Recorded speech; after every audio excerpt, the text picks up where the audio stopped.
कति टाइम लाग्यो नि अलिकति मध्यनजर गर्नुपर्छ है हामी केक सेक काट्छौँ सानोतिनो केक ल्याउँदै त्यो भइहाल्यो केटा हो है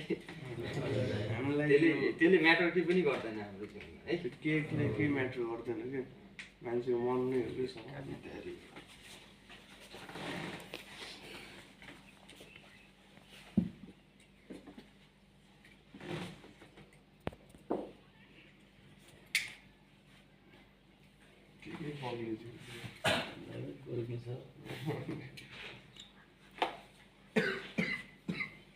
बोलाउँदै तपाईँलाई केक बग्लिदियो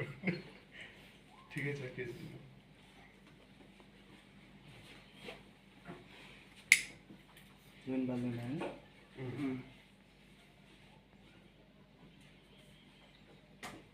पुगेर निभाउनु होला यो हातमा समात्नु है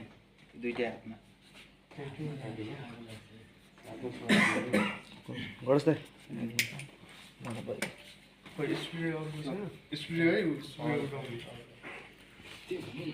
हामीले चाहिँ ह्याप्पी बर्थडे भन्ने होइन नि यस यस किप कमिङ ब्याक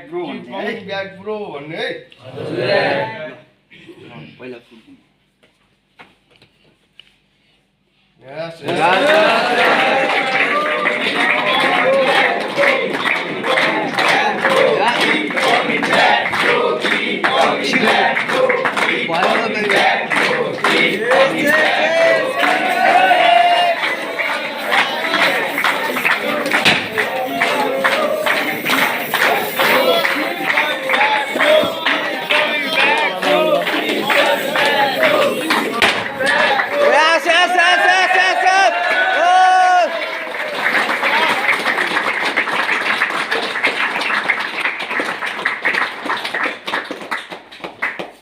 जसरी यो चाहिँ हाम्रो माहौल भएको छ उहाँको जीवनमा आउने दिनमा पनि है यसरी नै यो रङ्गीन एउटा अझ सुखमय हुँदै जाओस् प्रगति हुँदै जाओस् भन्ने चाहिँ हामी हाम्रो परिवारदेखि चाहिँ हामी उहाँलाई शुभकामना व्यक्त गर्न चाहन्छौँ है Yes, keep coming back, bro. Keep coming back, bro.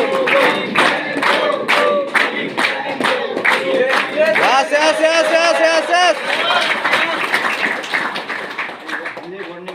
प्रार्थना हो है केटा के गर्ने हामी साँझ बिहान चाहिँ हामी प्रार्थना गर्छौँ होइन र उहाँ जसरी उहाँले एउटा नयाँ जीवन उहाँको खुलिरहेको छ उहाँको अझ खुलोस् भन्ने चाहिँ हामी प्रार्थना मात्र गर्न सक्छौँ एउटा हेल्पिङ ह्यान्ड साथ दिन सक्छौँ होइन र खानु हुँदैन है भनेर हौसला दिन सक्छौँ है त्यही नै हाम्रो चाहिँ एउटा जो हाम्रो शक्ति भनेको आजको दिनमा त्यही छ कि है एकजनाले मात्र यो म सक्छु भनेर सकिँदैन है आज उहाँले म एक्लै सक्छु भनेर हिँडेको वेबसाइट उहाँ